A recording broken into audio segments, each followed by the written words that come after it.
မြန်မာနိုင်ငံနေပြီးတော့ Japan region TikTok ကအလွယ်ဆုံးဘယ်လိုဖွင့်ရမလဲဆိုတာကိုပြန်ပြပြပေးပါမယ်။အရင်ဆုံးမိမိကိုင်တဲ့ဖုန်းရဲ့ region ကို Japan region ဖြစ်ဖို့ setting ကိုသွားမယ်။ search setting မှာ region လို့ရိုက်ထည့်လိုက်ပါ။ system management languages and input ကိုဆက်နှိပ်မယ်။အဲဒီမှာ region ဆိုတဲ့နေရာမှာမြန်မာဖြစ်နေရင်မြန်မာကနေပြီး Japan ကိုပြောင်းပေးပါ။ဖုန်းရဲ့ location ကိုလည်း off ထားရပါမယ်ရှင်။နောက်ထပ်ရေးကြည့်ရတာ VPN ပေါ့နော်။ကျမကူပြထားတဲ့ Sign-Fan Pro ဆိုတဲ့ VPN နဲ့ဆင်ပြေသွားတယ်။ option က select server region မှာ Japan region ပြောင်းပေးပါ။နောက်တစ်ခုက TikTok အကောင့်ဖွင့်ဖို့အတွက် Gmail ခုလို region တွေအကုန်လုံးက Japan ဖြစ်နေတဲ့အချိန်မှာ Google အကောင့်ဖွင့်မှာဖြစ်တဲ့အတွက် add another account ကိုနှိပ် Google ကိုနှိပ်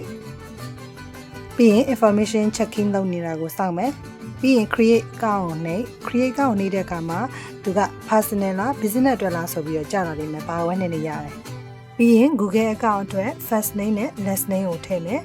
။ birthday နဲ့ gender ကိုရွေးမယ်။စတဲ့ basic information တွေထည့်ပြီးသားပြီဆိုရင် next ကိုနှိပ်ပါ။အဲ့လိုဆိုရင် Gmail address တစ်ခုရလာပါပြီ။ next ကိုထည့်နှိပ်ပါ။ပြီးရင် password ထည့်ရပါမယ်။ password ကလေ letter ရော number ရော symbol ရောအကုန်ပါရမယ်နော်။ပြီးရင် next ကိုထည့်နှိပ် privacy and themes မှာ I agree ကိုနှိပ်အဲ့ဒါဆို Japan region နဲ့ Gmail ရသွားပြီ။ Japan region TikTok အကောင့်ဖွင့်မှာကိုလက်ရှိသုံးနေတဲ့ TikTok ကိုသွားအပေါ်နား menu ကိုနှိပ် setting ရဲ့ privacy ကိုထည့်နှိပ်ပြီးရင် switch account ကိုနှိပ်မယ်ခုမှအသစ်ဖွင့်မှာဖြစ်တဲ့အတွက် add account ကိုနှိပ်ပါထပ်ပြီးတော့ add another account ကိုနှိပ်မယ်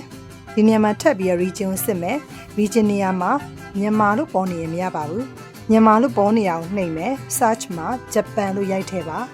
အဲ့ဒါဆို region ကဒီနေရာမှာလဲ Japan လို့ပေါ်နေပြီပြီးရင်အသစ်ဖွင့်မှာဖြစ်တဲ့အတွက် sign up ကိုနှိပ် continue with Google ကိုနှိပ်ခုနကဖွင့်ထားတဲ့ Gmail ကိုရွေးမယ်ပြီးရင် birthday ကိုဖြည့်ပါမယ်ပြီးရင်ကိုထားခြင်းနဲ့ nickname လေးကိုထည့်မယ်ဒီနေရာမှာ